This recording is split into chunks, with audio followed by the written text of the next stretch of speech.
Welcome back from that break. We are today discussing about the haphazard salary enhancements for civil servants in Uganda and looking at the implications on public service delivery.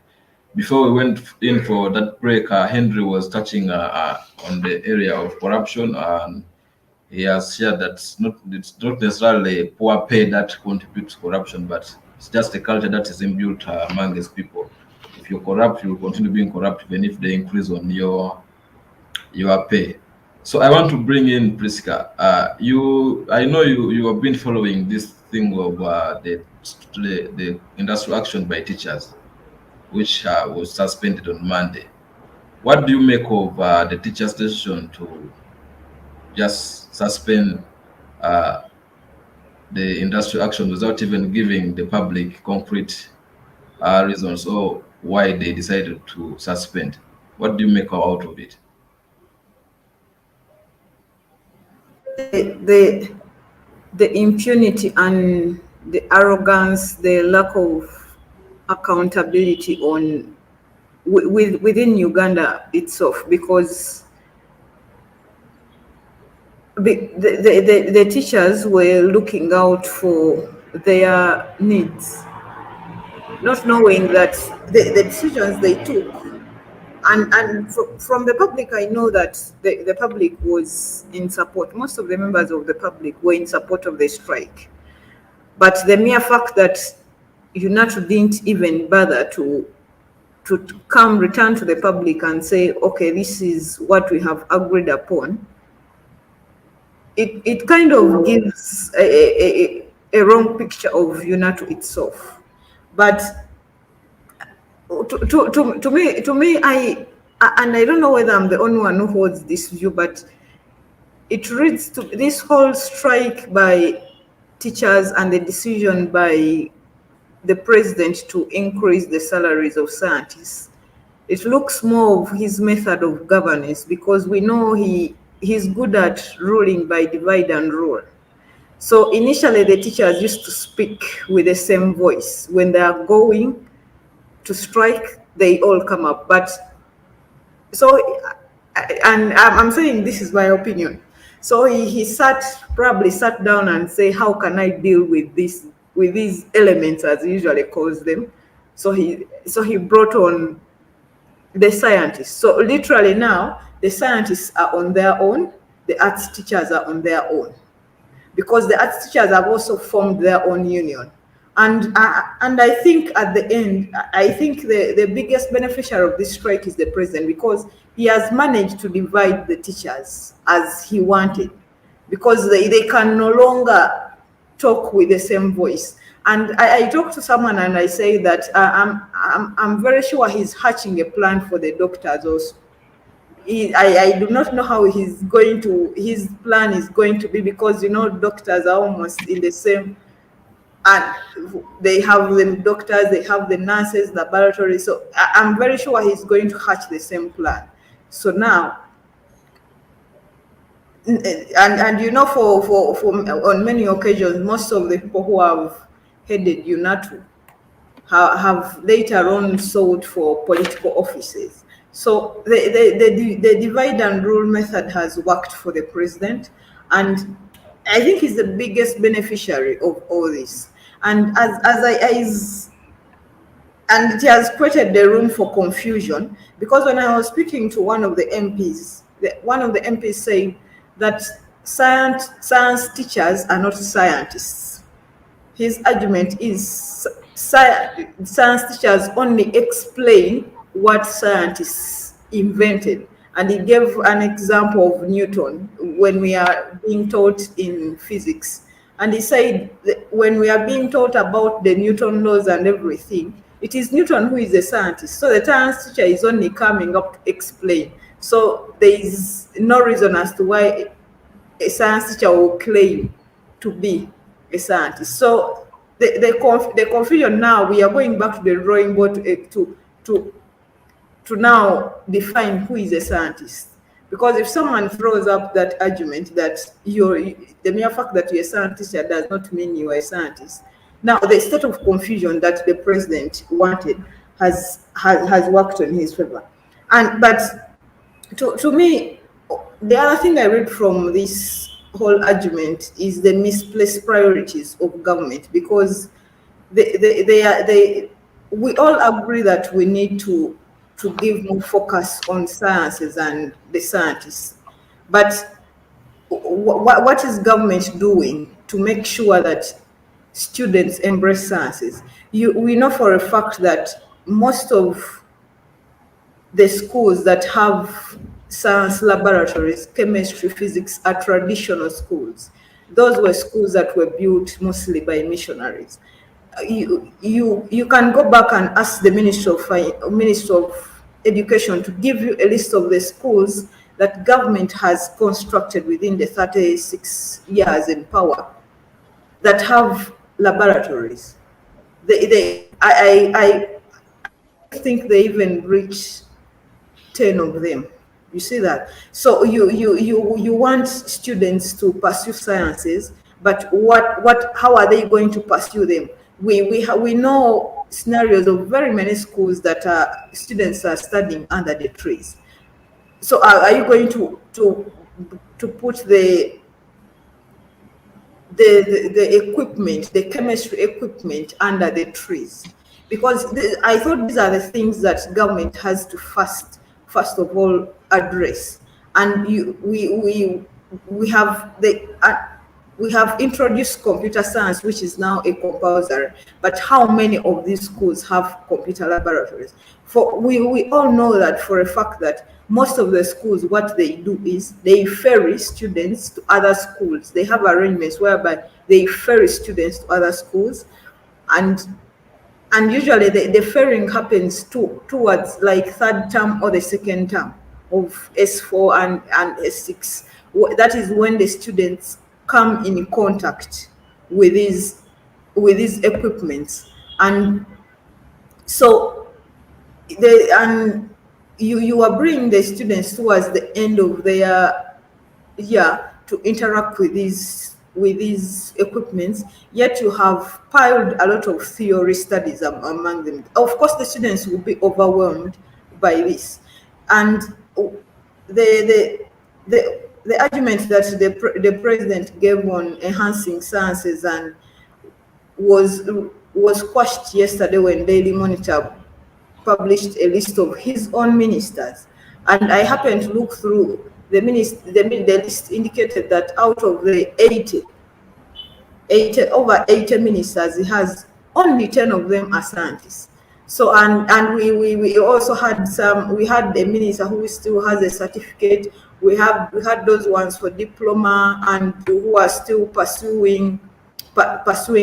have been pursuing a bachelor's for 5 years, and you know the one I'm talking about. So and the president himself is a humanity, and they are those who have gone further to even ask to interrogate in his own family who are scientists. So you cannot claim to be pursuing the scientific agenda, yet your cabinet is not reflecting the scientific agenda. Start with your cabinet and say the scientists are doing this. These are the scientists on my list before you start. And when you look at I had quite a number of teachers who are arts teachers in his cabinet, and they are the ones who are cheering on this decision to increase scientists. So it shows how privileged, how they are blinded by their privilege, forgetting their background as teachers before they attain the places they are right now.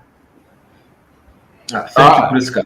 Let me say something small because she has tickled me. As she was submitting, a scenario developed in my head. If you want to have a quality omelette, where do you start? Do you start by going and looking for a quality chef, or you start by looking for a quality egg and quality oil and quality onions and other ingredients? So if you went out and only got a good chef and gave him kwara eggs, would you get a quality omelette?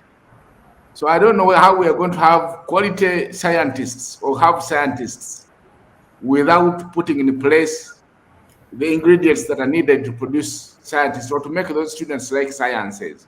Has he even reflected on why is he himself not a scientist? Was it because the scientists during his days, the science teachers were not well paid? I think the president should stop hoodwinking us. And I think as citizens, we have to wake up, because we have also asked the question, if we think scientists are so important, isn't he based on the sidelines? Doesn't he want to be president? Isn't he aging? Isn't he tired? Isn't he the one who said that at 75 you cannot govern? So let us not be hoodwinked. I think there's much more than meets the eye. Back to you, Abel. Thank you, Henry. Felix, you just had Priska discuss something about teachers, where she says teachers have been a problem to the head of state, and he devised the means, a tactic of divide and rule, to make sure he breaks them and make sure he causes confusion within their umbrella so that they don't have one voice, uniform voice.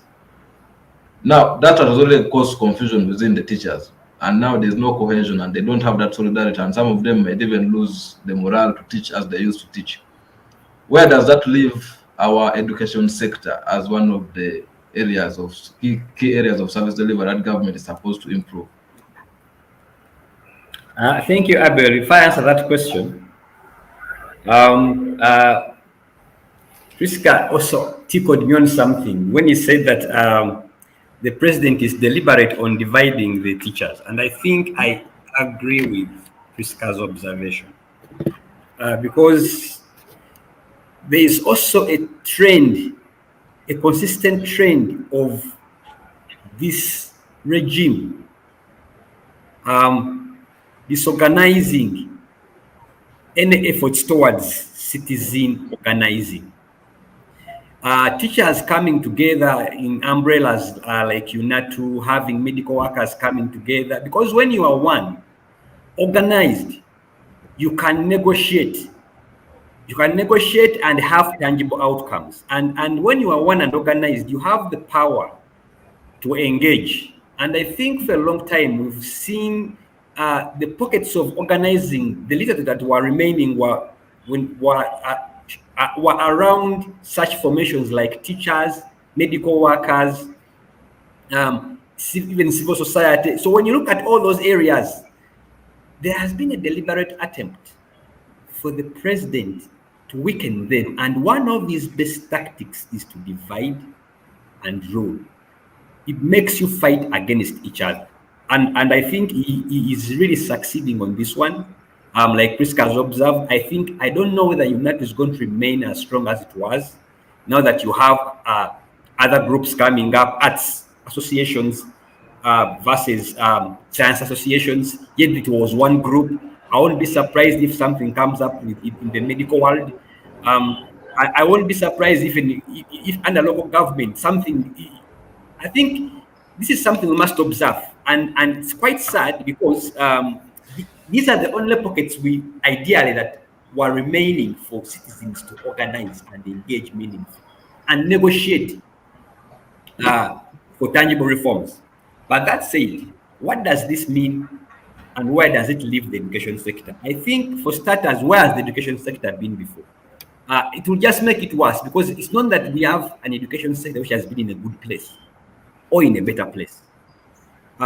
It's just going to make it worse. For starters, you are going to have divided teachers whose loyalty is divided. Some will be loyal to one structure and others loyal to another structure.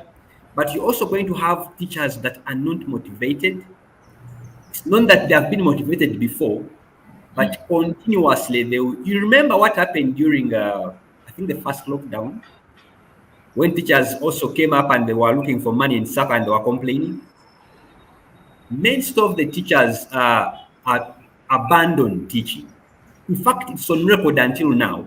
A good number of government teachers reported back to classes, but didn't report back. They still do the other kind of work they had picked on during COVID, like riding motorcycles. And some of them were arguing that, of course, riding motorcycle is even more lucrative than being a teacher. So when you have an education sector, because an education sector is built around infrastructure, that's another thing altogether. We can discuss that until the hands come back.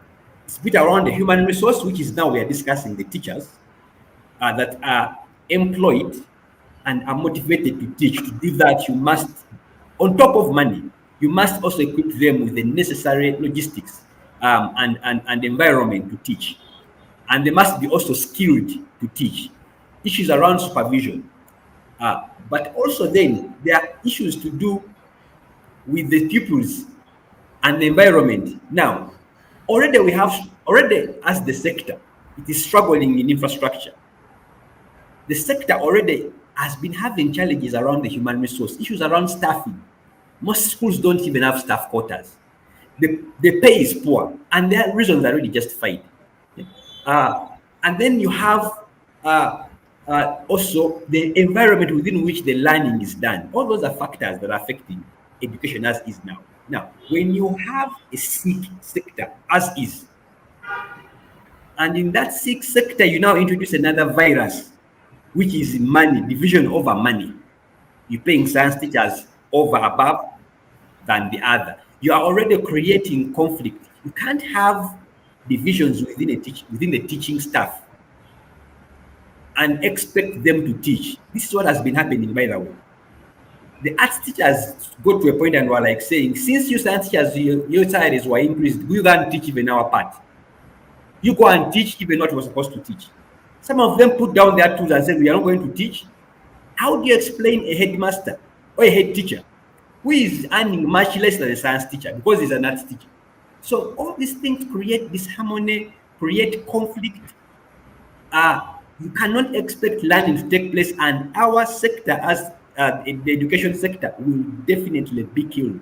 Remember, the most affected are the population that benefits from government-funded schools. The people who are making these reckless decisions take their children to private schools. They don't seem to care that much. They don't have an understanding of what this means to disorganize teaching, the teaching fraternity, and what that means to the education sector. Because for them, their kids don't partake of these public schools. So I think it spells doom for the sector. It's bad enough already, and it's an area I think everybody would be interested in, because the quality of a population and also the foundation of a nation is on education. Education and health, those two sectors are very critical. Education and health, they are the foundation, they are the heart of a population. So I think government should ideally prioritize and be serious about this and stop politicking around it as well. Back to you, Adam.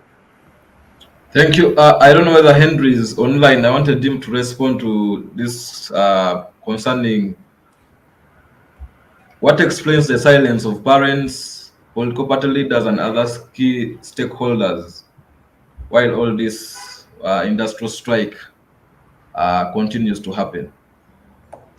I think, Abel, that question reminds me of there is a time in office when we asked ourselves, when we were around the scandals of Pinetti, Ruvowa, Coffee Deal, what, and then there was a time when every day you open the newspapers and they are awakened to a fresh scandal. And then we argued that it seems the powers that be have just decided that let us inundate these Ugandans with too many scandals until they become numb. So over time, there's been too many of such things that have happened. I think there's been a deliberate effort to demobilize efforts of citizens. Citizens are undergoing some sort of inertia. They don't want to engage because you would wonder the children that go to these primary schools that were closed for over 3 weeks are the children not of the policymakers, just like Felix put it, but of the ordinary voter. So the ordinary voter who matters on the ground had their children at their homes for 3 weeks. 2 years after, 6 months after the country underwent the longest lockdown of schools of 2 years. and you could not hear the voices of parents even rising up to question. And then you could not find the voices of political parties whom we would have expected to profit from this kind of situation by using this as political capital. And then you wonder, where are they? And then what about us, civil society? What about the other the traders? So I think it points to a situation that is worrying, a situation where a country where citizen organizing is weakening every day, a situation where the citizens have gone into slumber. That can only provide a fertile ground for authoritarianism, but also for allowing the regime to stay as long as it can. So it is worrying that nobody rose up. It is even more worrying that even UNAT, like Priska put it, does not feel duty bound to explain to the stakeholders what exactly was agreed upon. So I think these are not good situations, and we cannot have democracy in a country where the citizens are sleeping or undergoing some form of slumber. Citizens must be awake and bringing pressure to bear on the people, the men and women that occupy public office. Back to you, Abel. Thank you, Henry. Our time is fast spent, so I'm going to give each of you 2 minutes to give your wrap up and we end the show. I will start with you, Felix. Thank you, Abel. My wrap up on this one is that I think the issue of industrial actions that keep cropping up, it's an area which government must deliberately, holistically address, not in piecemeal, not to deal with the different interests as they arise. Because this is not helpful to public sector, and most of us interface with the public sector. It also speaks volumes on the way the public affairs are managed. It is in the interest of government, and I think there's also that argument whether we are dealing with the government or we are dealing with the regime, but that's not the debate. But it should be of interest of government, if there are any sectors that they should prioritize above even the political sector, is the sector of education and is the sector of health. They should prioritize those 2 sectors, including remunerating the actors in those 2 sectors, because that is the fulcrum of a healthy and productive and a quality population. Thank you, Felix. Priska, your parting shot. I will have to accuse Felix of copying me for the first time because that is the same argument that I was going to bring as my parting shot. Only that I would point him out that you almost like every year we see the UPDF recruiting about 10,000 soldiers. I don't know if you have taken notice of that, but I do not know whether it's me who doesn't read the newspapers. I have not seen notices of Ministry of Education or Public Service putting out announcements of 10,000 teachers. The last time I saw was the Minister of Health in Parliament saying they are going to recruit about 2,000 medical workers. So we are looking at a government that is prioritizing soldiers over the capital development like health sector and education. So that is why I'm accusing Felix of copying me. Thank you, Priska. Henry, you now conclude. So we are looking at a regime that seems to learn nothing and forget nothing, because I want to remind you that throughout the 1990s, government of Uganda underwent what they called the public sector governance reforms, which was aimed at cleaning up the public service and enhancing their salaries, ensuring that civil servants are well motivated. We are right where we started 20 years afterwards, where we started in 1990s. So how can we be a nation that moves 3 steps forward and 20 steps backward? I think this is an indictment on the current leadership. Thank you. Thank you so much, Henry, Felix, and Priska, for your views, and also to our viewers outside there. Thank you for being with us. We have come to the tail end of The Other Perspective. We shall again be here next week on Wednesday, same time. For those who have maybe watched halfway, you can still watch the same show on our YouTube channel. That's ACFIM UG. Just look for ACFIM UG, then you'll be able to rewatch the show. But don't forget to like all our social media platforms. From me to you, thank you. Let's meet again next week on Wednesday.